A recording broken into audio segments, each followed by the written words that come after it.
Bharatiya Janata party का गठबंधन लगातार मजबूत हो रहा है। रवि पटेल जी जो उनके समाजवादी पार्टी के विधायक थी, उन्होंने भी समाजवादी पार्टी छोड़कर अपना दल कमेरावाद और विरोध में खड़ा गठबंधन लगातार टूट की कगार पर है।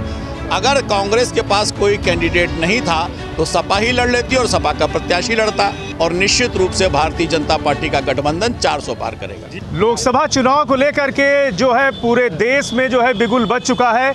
ऐसे में प्रयागराज की बात करें तो आज जो है प्रदेश प्रवक्ता बीजेपी के संजय चौधरी जी प्रयागराज में आए हैं और गंगा पार और यमुना पार, खास तौर से यमुना पार का इन्होंने भ्रमण भी किया है चुनावी गतिविधियों को लेकर के, और यहाँ पर जो है कार्यकर्ताओं से मुलाकात की है। सर से बात करेंगे कि किस तरह की रणनीति यहाँ पर देखने को मिलेगी। देखिए, चुनाव में स्पष्ट है कि भारतीय जनता पार्टी और भारतीय जनता पार्टी का गठबंधन लगातार मजबूत हो रहा है, और भारतीय जनता पार्टी के खिलाफ जो गठबंधन है वो विखंडन की ओर है और खंड खंड करके टूट रहा है।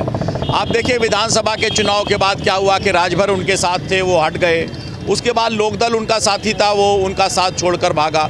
और अभी हमने देखा है कि यहीं इलाहाबाद के पास की घटना है कि पल्लवी पटेल जी जो उनके समाजवादी पार्टी के विधायक थी, उन्होंने भी समाजवादी पार्टी छोड़कर अपना दल कमेरावादी, अब समाजवादी पार्टी छोड़कर विरोध में चुनाव लड़ने वाली है। तो ये बताता है कि भाजपा के नेतृत्व का गठबंधन लगातार मजबूत हो रहा है और विरोध में खड़ा गठबंधन लगातार टूट की कगार पर है। ये जनता के विश्वास से ही तय हो रहा है, और मुझे लग रहा है कि जिस प्रकार से आतंक के खिलाफ, अपराध के खिलाफ और भ्रष्टाचार के खिलाफ देश में नरेंद्र मोदी जी ने संघर्ष करके उसे कमज़ोर किया है, जनता निश्चित रूप से आगे बढ़ते हुए भारत का जो दुनिया की 5वीं सबसे बड़ी अर्थव्यवस्था बन गया है।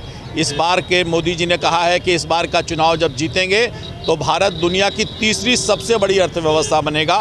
विकसित भारत के लिए लोग भाजपा के साथ आ रहे हैं, और इसीलिए विपक्ष हर बार और कमज़ोर होकर हार की कगार पर पहुंच रहा है। सर, आज कहाँ का आज ये प्रयागराज में दौरा था? देखिए, संगठन के आधार पर बहुत सारे बूथों पर जाना हुआ, वहाँ के कार्यकर्ताओं के साथ संवाद हुआ है, और भारतीय जनता पार्टी बूथ पर काम करती है। बजाय इसके कि बड़े सम्मेलन करने के बजाय वो बड़े नेतृत्वकर्ता करते हैं जो कार्यकर्ताओं का बूथ पर, और बूथ पर भी जो हमारी जो वोटर लिस्ट होती है उसमें पन्ना प्रमुख बनते हैं। पन्ना प्रमुख जो उसमें 60-65 जो वोटर होते हैं उनके साथ काम करते हैं।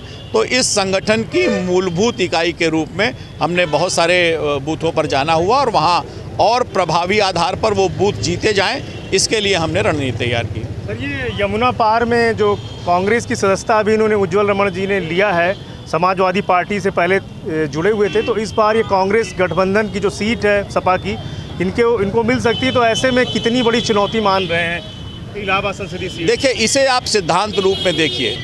इलाहाबाद की राजनीति अपने आप में कमज़ोर होते समाजवादी पार्टी गठबंधन की निशानी है। पल्लवी पटेल साथ छोड़ती हैं। एक गठबंधन के 2 राजनीतिक दल आपस में एक दूसरे के प्रत्याशी को तोड़ते हैं और अपनी तरफ लाने की कोशिश करते हैं।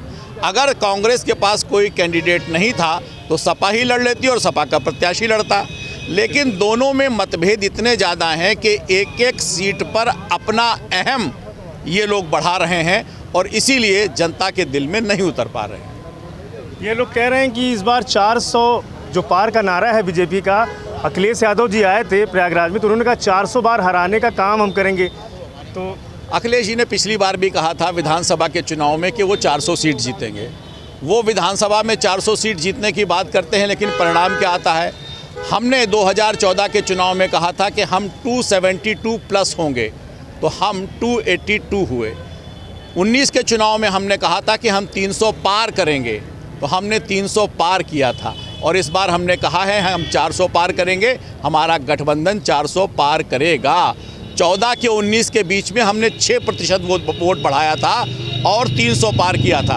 इस बार भी पूरे देश में 6% वोट बढ़ाएंगे, और निश्चित रूप से भारतीय जनता पार्टी का गठबंधन 400 पार करेगा। जी बिल्कुल, थैंक यू सर। बीजेपी को मजबूती देने के लिए और संगठन में जिस तरह से 2014 में अमित शाह जी ने जो है एक नींव रखी थी कि जो पन्ना प्रमुख होंगे और उनको लेकर के काम किया जाएगा, 60 जो वोटर होंगे उनसे संपर्क किया जाएगा, जो जो संगठन है उसको मजबूती देने के लिए जो प्रदेश प्रवक्ता हैं संजय चौधरी जी आज ये प्रयागराज में आए हैं और इनसे कई मुद्दों पे बात हुई है और इन्होंने खुलकर बोला है कि इस बार जो है जो 400 पार का जो नारा है वो कहीं ना कहीं इसे कार्यकर्ता जो है साबित करेंगे, जिसको लेकर जो रणनीति है यहाँ पर एक बनाई गई है और छठे चरण का यहाँ पर चुनाव होगा लोकसभा का। तो ऐसे में जो वोटर हैं उनको साधने का काम भी जो कार्यकर्ता हैं घर घर जाएंगे और जो पन्ना प्रमुख हैं उनके ज़रिए भी इस बार जो वोटर हैं वो जो वोटिंग का जो प्रतिशत है प्रयागराज में वो भी बढ़ाने का काम